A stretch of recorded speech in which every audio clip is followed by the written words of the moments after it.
અમદાવાદના ચંદોળા તળાવ ખાતે પ્રથમ તબક્કામાં ગેરકાયદેસર વસવાટ કરતા બાંગ્લાદેશીઓ અને તેમની અવૈધ સંપત્તિ પર દાદાનું બુલડોઝર ફરી વળ્યું હતું। ત્યારે આજે અમદાવાદ ખાતે ઓપરેશન ચંદોળા 2ની શરૂઆત કરવામાં આવી। ગઈકાલે અમદાવાદ પોલીસ કમિશનર દ્વારા આ બાબતને લઈને એક પ્રેસ કરવામાં આવી હતી। ત્યારબાદ આજે સવારે 7 વાગ્યા આસપાસ સીપીના માર્ગદર્શન હેઠળ ઓપરેશન ચંદોળા 2 શરૂ કરવામાં આવ્યું હતું, જેમાં જેસીબી દ્વારા તમામ બાકીના ગેરકાયદે દબાણો દૂર કરવામાં આવ્યા। ત્યારે બીજા તબક્કામાં આશરે 2.5 લાખ ચોરસ મીટર બાંધકામ હટાવવામાં આવશે, જેમાં 3 દિવસથી પણ વધારેનો સમય લાગી શકે છે।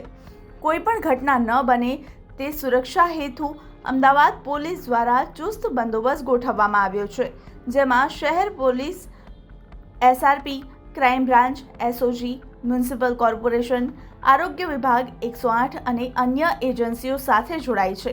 ક્રાઇમ બ્રાન્ચના જેસીપી અને સેક્ટરના ઉચ્ચ અધિકારીઓ આ દરમિયાન ચોક્કસ નજર રાખી રહ્યા છે, તો ક્રાઇમ બ્રાન્ચની ડ્રોન ટીમ દ્વારા આશરે 50થી વધારે ડ્રોન સાઠવા આખાઈ વિસ્તારમાં બાજ નજર રાખી રહ્યા છે। આ ઓપરેશનમાં આશરે 50 જેસીબી, 100 ઉપર ટ્રકો, 3000 ઉપર પોલીસ કર્મીઓ જોડાયા છે।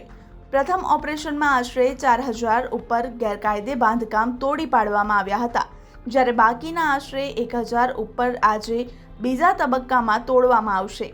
અમદાવાદનું ચંદોળા તળાવ બાંગ્લાદેશીઓ માટે ઘૂસણખોરીનું સ્થળ માનવામાં આવે છે અને તે સમયાંતરે ખૂબ ચર્ચામાં રહ્યું છે, પરંતુ હવે દાદાનું બુલડોઝર ફરી વળતા તમામ ગેરકાયદે બાંધકામો દૂર કરવામાં આવ્યા હતા। पहले फेज में हमने बांग्लादेशी जो गैर कायदेसर वसाहत करते थे और जिनका गुनाहित इतिहास था, लल्ला बिहारी जो भू माफिया था, उन लोगों को टारगेट किया था।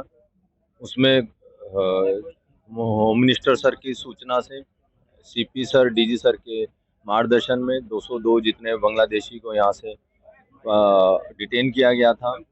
वो क्राइम में शामिल थे, अलग अलग टाइप की क्रिमिनल एक्टिविटीज़ में। और पिछले 20 दिन से कॉरपोरेशन घर घर जाके सर्वे कर रही थी और उन देखा और ड्रोन से भी सर्वे किया गया कि चंडोला तालाब के 2.5 लाख स्क्वायर मीटर जगह ऊपर दबान है। 8000 जितने झोपड़े गैर कायदेसर यहाँ बने हुए थे। और कॉरपोरेशन ने एक जाहिरात भी की थी कि जो 2010 से पहले वसाहत कर रहे हैं उनको एक अलग से अल्टरनेटिव अकोमोडेशन दी जाएगी। वो प्रक्रिया अभी चालू भी है।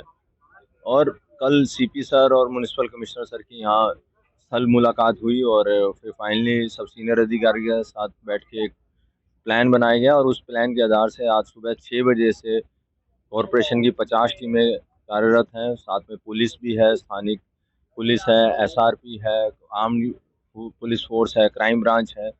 और आकाश में आप देख सकते हैं 50 से ज़्यादा ड्रोन अभी काम कर रहे हैं। और अभी तक पिछले 2 घंटे में 30% से ज़्यादा का गैर कायदेसर दबान दूर किया गया है। और 8000 झोपड़े हैं 2.5 लाख स्क्वायर मीटर की जगह को।